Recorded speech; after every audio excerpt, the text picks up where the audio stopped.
지금 월드컵으로서 지구촌이 굉장히 뜨겁게 달구어지고 있는 것 같습니다. 모두는 그런 것은 아니죠. 그런데 많은 분들이 그 월드컵에 이제 열광을 하고 있는 모습을 봅니다. 대부분들이 남자죠. 이렇게 남자가 여자 모이면은 이제 그 주제가 좀 비슷해야지 대화가 되는데, 보통 이제 남자들은 남자 중심으로, 여자들은 여자 중심으로 이렇게 대화를 하다 보니까 서로가 잘 소통이 안 되는 경우들이 많다고 합니다. 여자들이 듣기 싫은 그 세 가지의 이야기가 있답니다. 첫 번째로 남자들이 군대 얘기를 많이 하는데 군대 얘기를 굉장히 듣기 싫어하고, 그 두 번째로는 축구 얘기도 별로 듣고 싶지 않다고 합니다. 가장 첫 번째로 제일 듣기 싫어하는 것은 군대에서 축구한 얘기를 제일 듣기 싫어합니다. 그런데 이제 월드컵, 월드컵이 지금 이변이 많이 일어나기 때문에 굉장히 많이 더 사람들이 관심을 이제 갖고 있는 것 같습니다. 첫 번째 이변의 주인공은 이 사우디아라비아가 우승 후보인 아르헨티나를 2대1로 이겨가지고 굉장히 어떤 뉴스에서는 굉장히 어떤 그 사건을 많이 초점을 맞춰서 보도를 했습니다. 더 놀라운 것은 그날 이기고 나서 22일 날 이겼는데 사우디아라비아의 국왕이 그 23일 날을 공휴일로 선포를 해버렸습니다. 와, 정말 대단한 나라 아닙니까? 와, 여러분은 전혀 감동은 없군요. 전혀 우리랑은 전혀 관계없는 일이니까. 그 다음 날 23일 날에 이제 일본이 독일을 또 이겼어요. 와, 그것도 굉장했죠. 여러분, 이게 지금 FIFA 월드컵 FIFA가 주관을 하는 건데요. FIFA는 프랑스에서 이제 시작을 했습니다. 축구의 종주국은 영국인데 프랑스에서 FIFA를 조직을 해가지고 이제 그 나라들을 갖다 영입을 하는데, 영국은 굉장히 자존심이 있죠. 아니, 우리가 종주국인데 어떤 딴 나라가 세계 축구 연맹을 갖다 만든다고 하니까 참여를 안 하죠. 그런데 이 FIFA에서는 이 영국, 종주국인 영국을 분명히 영입을 해야지만이 어떤 세계적인 축구의 대표성에 있는 조직이 될 것 같아가지고 자꾸 종료를 합니다. 종료를 하는데 영국은 우리가 종주국인데 니네들이 만들어서 안 해 하다가 자꾸 하니까 이제 조건을 걸었습니다. 어떻게 걸었냐면은, 우리는 원래 4개의 왕국이 모여진 나라야. 4개의 왕국이. 첫 번째로서 우리는 잉글랜드가 있고 스코틀랜드가 있고 웨일즈가 있고, 그때는 이제 처음 될 때 이제 아일랜드였는데 지금은 노던 아일랜드다. 우린 4개의 왕국이 모여진 나라야. 그렇다면은 우리는 4개 왕국으로서 4팀이 우리는 월드컵에 출전할 수 있으면 우리는 가입하겠다. 그러니까 이 FIFA에서 그것을 용인을 했습니다. 그래서 전 세계에서 한 나라에 한 팀이 나와야 되는데 영국만 지금 4팀이 나오고 있습니다. 영국만 4팀이 나와요. 참 기가 막히죠? 영국만 4팀이 나와요.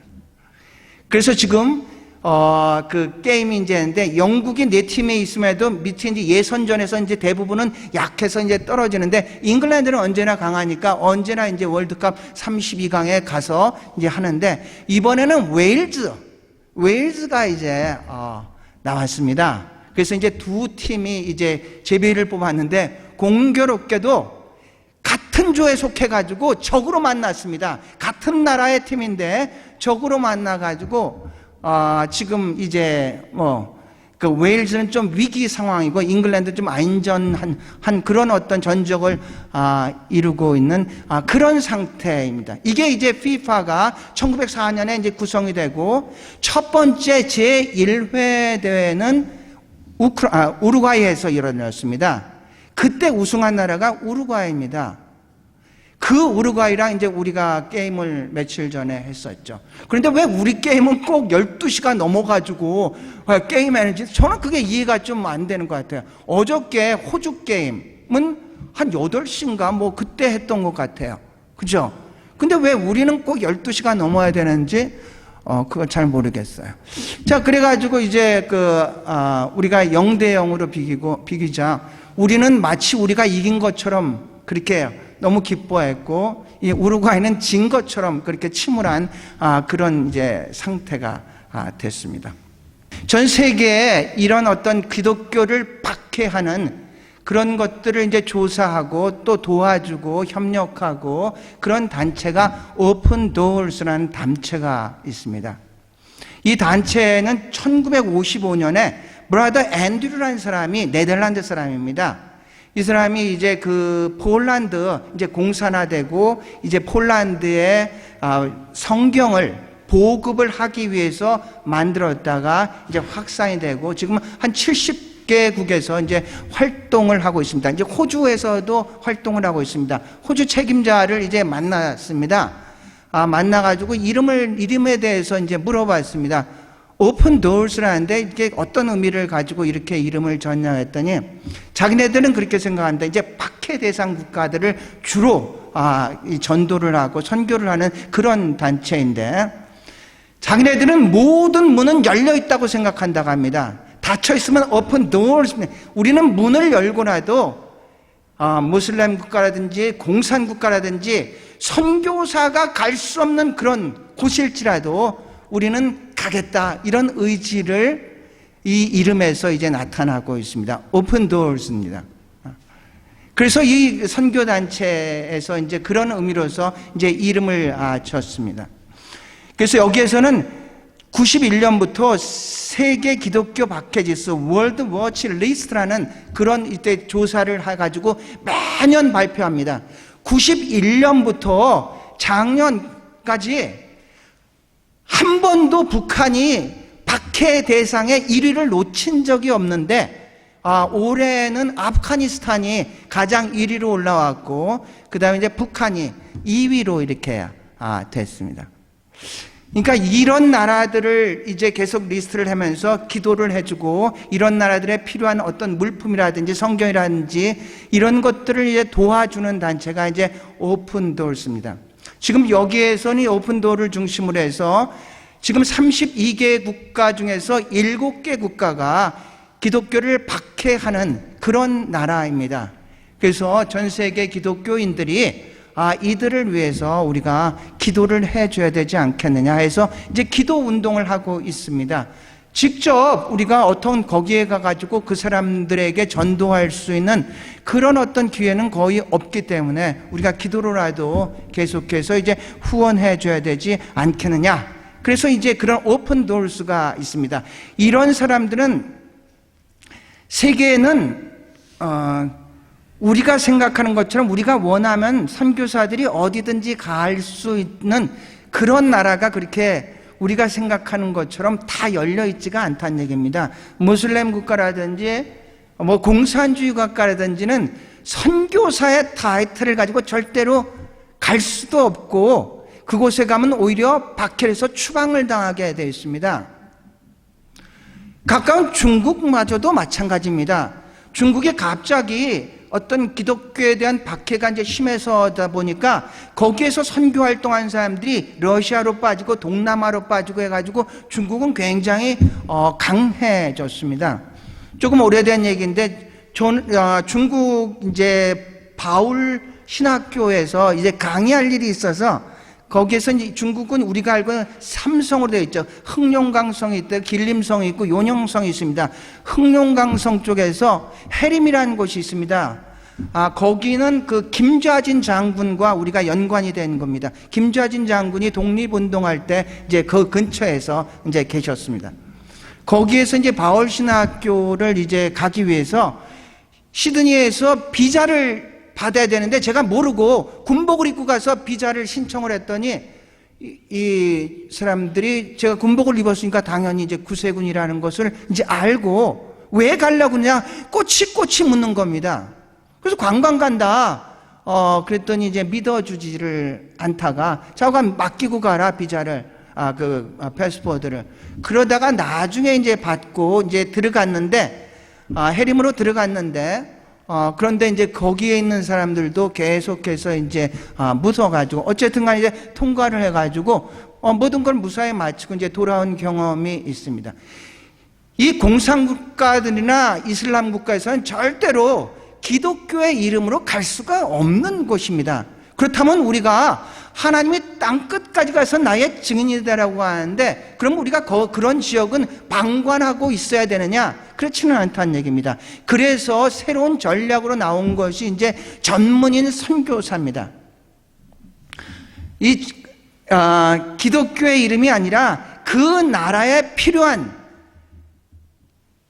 그 전문인을 양성을 해서 그 사람에게 복음을 가지고 가서 그 자기 사역에서 전문적으로 일을 할 뿐만 아니라 그 사역을 통해서 조직적으로 어떤 선교의 어떤 바탕을 만들어 놓는 그런 이때 선교의 전략을 이제 피는 게 이제 전문인 선교사입니다.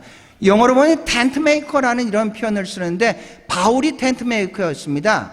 바울이 텐트 메이커, 그러니까 자비량 선교면서 전문인 선교로서 한 것을 갖다가 지금의 이제 용어로서 이제 사용을 하고 있는 것입니다. 전문인 선교사들이 이제 그런 곳을 이제 가게 되죠.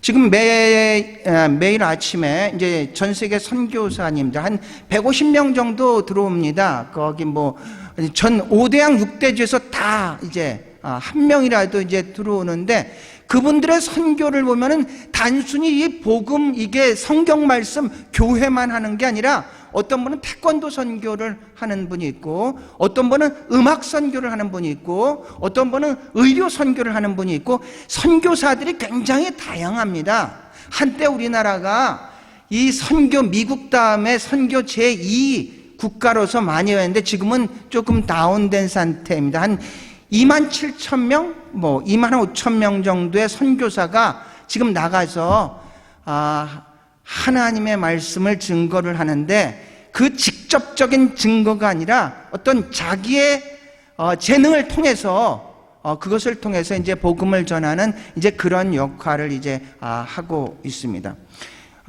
이것은 우리가 꼭 선교라는 것은 꼭 가서만 하는 것은 이제 아닙니다. 우리가 사도행전 1장 8절에 성령이 너희에게 임하면 너희가 권능을 받고 예루살렘과 온 유다와 사마리아 땅끝까지 나의 증인이 된다 해가지고, 과거의 선교는 어떤 가는 것을 중심으로 해서 우리가 어떤 타문화권이나 타민족이라든지 어떤 타국에 가가지고 전도를 하는 게 그 선교라고 했는데, 사실은 선교의 개념은 그렇지는 않습니다. 전도와 선교는 조금은 다릅니다. 전도는 순수하게 말씀을 통해 가지고 영혼 구원에 초점을 맞췄다면은, 선교는 다양하게 자기의 달란트를 통해서 복음을 전하는 것을 선교라고 얘기할 수가 있습니다. 선교는 인간 구원에 초점을 맞춥니다. 인간이라고 할 때는 영과 육과 혼이 동시에 있을 때 우리는 인간이라고 얘기를 합니다. 선교라는 것은 그 영이든지 육이라든지 혼이라든지 뭔가에 눌려 있는 이 사람을, 그것을 해방을 시켜주는 것을 이제 우리는 그걸 구원이라고 얘기합니다. 소테리아라는 단어를 씁니다. 그것을 이제 선교란 단어로 쓰고, 이 전도란 것은 이제 순수하게 말씀만을 가지고 이제 그 영혼 구원을 하는데 초점을 맞추는 게 이제 전도라고 할 수가 있습니다. 그래서 우리는 이제 예수 그리스도께서 우리에게 주신 것이 위대한 계명이 있고 위대한 사명이 있죠. 위대한 계명이라는 것은 마태복음 22장의 사랑이고, 그 다음에 위대한 사명이라는 것은 마태복음 28장에 땅끝까지 나가서 나의 증인이 되어 제자를 삼어라. 이게 이제 선교가 이제 위대한 사명입니다. 우리는 그것을 이제 위임을 받은 그런 분이죠. 여러분은 선교가 뭐라고 생각하십니까? 선교를 여러 가지로 이렇게 선교학자에 대해서 정의를 하는데, 그냥 개인적으로서 제가 가장 선교에 대해서 이해하기가 쉽게 저한테 설명해 준 분은 바울 선교의 그 대표인 이동희 목사님입니다. 그분은 제가 여쭤봤어요. 선교란 뭡니까? 그랬더니 이분이 간단하게 이렇게 말씀을 합니다. 내가 믿는 예수를 믿지 않는 자에게 예수를 증거하는 게 선교이다. 믿지 않는 자에게 예수를 믿게 하는 게 선교이다. 이렇게. 그러니까 예수를 증거하는 것, 예수를 믿게 하는 게 그게 선교다. 이제 바울 선교 이동희 목사님이 그랬고요. 그 다음에 그 나섬 공동체가 있습니다. 나그네를 섬기는 공동체, 유해진 목사님한테 했는데 이분은 좀 더 철학적으로 저한테 얘기를 해줬습니다. 목사님, 선교란 뭡니까? 유해근 목사님이 하는 말씀이 선교란 나그네를 순례자로 만드는 겁니다. 이렇게 설명을 해요. 그 말씀이 저한테는 굉장히 와닿았습니다. 우리는 인생은 광야길입니다. 광야에는 원래 길이 없습니다. 그런데 누군가가 길을 가고 그 뒤에 오는 사람이 이게 길이나 보구나 해가지고 따라가다 보면 이제 그게 길이 돼가지고 그 나머지의 사람들은 이제 그게 길로 이렇게 만들어지는 거죠. 우리는 광야와 같은 그런 인생길을 살고 있죠.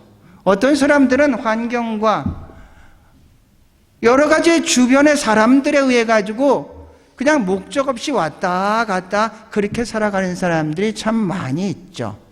우리는 그 사람들을 나그네와 같은 사람이라고 얘기를 할 수 있습니다. 순례자라는 것은 내가 어디로 가는지를 분명히 알고 가는 그런 사람이, 목적지가 있는 사람을 이제 순례자라고 얘기를 합니다. 내가 어디서 왔으며 어디로 가는지를 알고 있기 때문에 오늘 어떻게 살아가야 할지를 아는 사람을 우리는 순례자라고 얘기를 합니다. 요즘은 어떻게 된 일인지 매주 토요일마다 무슨 결혼식도 있고 지금 한 3주째 계속해서 이렇게 되는데 지난주 장례식이 있었어요. 그래서 결혼식도 갔다가 장례식도 갔다가 하는데 결혼식이야 그냥 좋은 일이니까. 근데 장례식에 가면 저 자신을 굉장히 많이 이제 돌아볼 수 있는 이제 그런 시간이 됩니다. 지난번에 갔던 어느 장로님 어머님이죠. 그러니까 아주 연세가 93세인가 그 정도 되니까 근데 모든 게 이제 집례하는 목사님도 그렇고 참석한 유가족도 그렇고 이제 소망 가운데 그 장례식이 이제 진행이 됐죠. 요한계시록 14장 13절에 이런 얘기가 있습니다. 주 안에서 죽는 것이 참 복되다. 그 말씀이 굉장히 와닿았던 그런 장례식이었습니다. 만약에 일반의 세상의 사람들이 그런 죽음을 맞이했을 때 그 장례식에서는 과연 집례하는 분이 무슨 이야기를 해서 유가족들을 위로할 수가 있겠는가? 아무리 생각해도 제가 생각할 때는 별 할 말이 없을 것 같습니다. 그런데 그리스도 안에서는 죽음이 끝이 아니라 새로운 시작입니다. 이 땅에서 눈을 감을 때 하늘에서 우리는 눈을 뜨는 줄로 믿습니다. 오늘 본문은 그런 얘기입니다. 오늘 본문은 마태복음 24장입니다. 24장인데 마지막 종말에 관한 얘기를 하고 있습니다. 그래서 마태복음 24장은 종말장이라고 합니다. 종말이 되면 어떤 증상들이 일어나는가에 대해서 이제 계속해서 이제 이야기를 하고 있습니다. 전쟁도 있고 기근도 있고요, 환란도 있고 어려움도 있는데 그 징조 중에 하나가 뭐냐면 오늘 본문 24장 14절을 보면은 종말은 언제 올 것인가 모든 사람들한테 궁금하죠. 언제쯤 종말이 올까? 그러니까 제자들도 예수님한테 묻습니다. 그때가 하나님의 나라가 오는 때입니까? 언제입니까? 때와 시는 너의 고향이 없다. 이렇게 말씀을 하시는데, 근데 마태복음 24장을 보면은 이 종말에 대한 여러 가지 징조 중에 하나가 이제 이 복음이 세상 끝까지 전파되고 온 민족들이 그 복음을 들을 때, 그때 이제 종말이 올 것이다. 이런 얘기입니다. 그러니까 우리도 종말에 대해서 굉장히 이제 궁금하죠. 우리는 말세라는 말을 씁니다.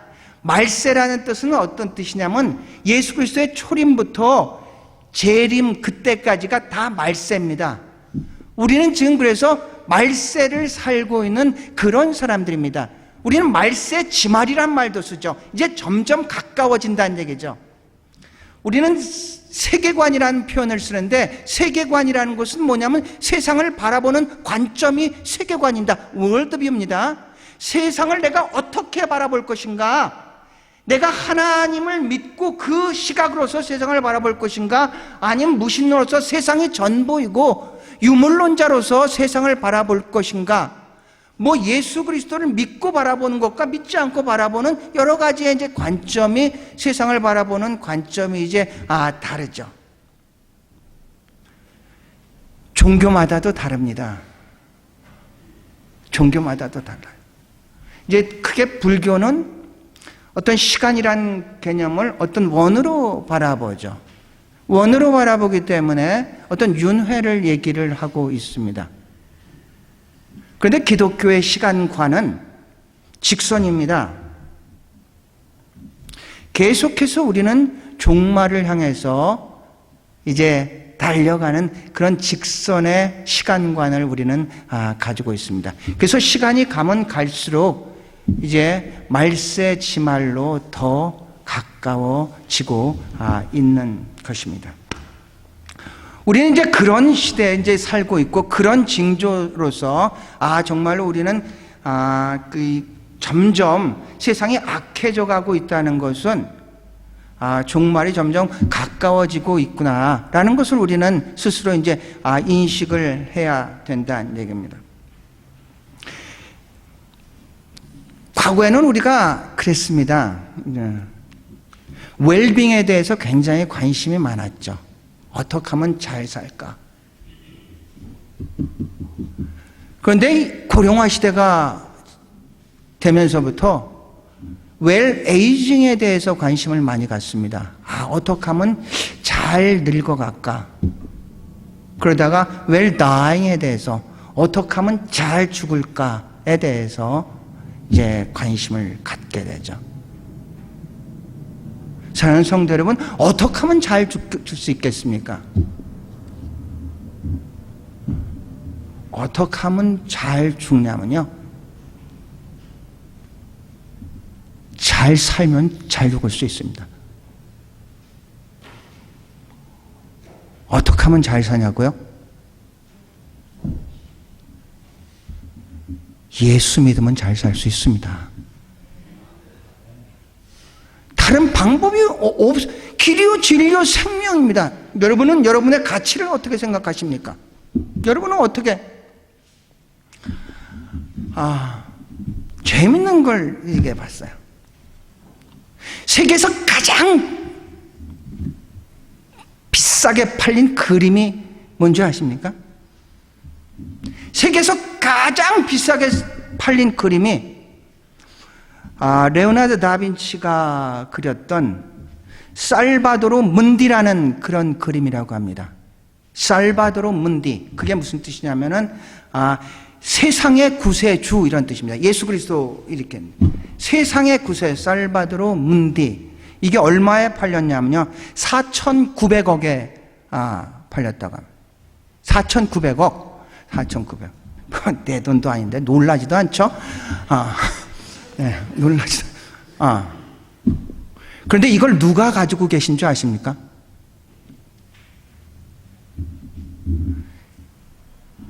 자, 예수 그리스도 그 세상의 구원의 주인 예수 그리스도를 누가 갖고 그 엄청난 돈을 주고 누가 샀을 것 같습니까? 참 아이러니하죠. 누가 샀냐면요, 한 몇 주 전에 지난주인가 우리나라를 다녀갔었던 빈 살만이 샀습니다. 사우디아라비아 왕자 빈 살만이 그걸 갖고 보관을 하고 있다. 이게 이런 얘기입니다. 우리 기독교인을 하자면 우리는 불교 오래된 어떤 그림이라든지 상을 우리 집에다 갖다 놓고 있다는 그런 얘기입니다. 빈 살만이 4,900억 주고 그걸 샀어요. 한 가지 더, 여러분이 혹시 이거는 잘 알 수 있는 겁니다. 그렇다면 우리나라에서 제일 비싼 그림은 우주라는 그림입니다. 제가 이걸 가져왔어야 되는데 제가 실수해서 못 가졌어요. 우주라는 그림인데 그건 얼마에 팔렸냐면요, 130억. 누가 그렸겠습니까? 여러분이 잘 알고 있는 사람입니다. 누군지 아십니까? 여러분이 진짜 잘 알고 있는 사람입니다. 누가 그렸냐면요, 김환기가 그렸습니다. 김환기 화백이, 김환기가 그렸어요. 근데 저랑 한자는 틀리더라고. 김환기가 130억. 자, 와, 어마어마하죠? 어마어마하죠? 그런데 아십니까? 여러분은 얼마짜리인 줄 아십니까? 자, 레오나르도 다빈치가 그렸다는 490억, 4,900억. 김환기가 그렸었다는 건 130억. 여러분은 얼마짜리냐면요, 여러분은요 4,900억짜리도 아니고 130억짜리도 아니고 여러분이요 예수님짜리입니다. 하나님은 우리를 하나님의 형상으로 만들었고요, 그런데 우리가 타락을 했는데 하나님은 우리를 살리기 위해서 하나밖에 없는 독생자 예수 그리스도를 십자가에 못 박혀 돌아가시고 우리를 구원해 주신 줄로 믿습니다.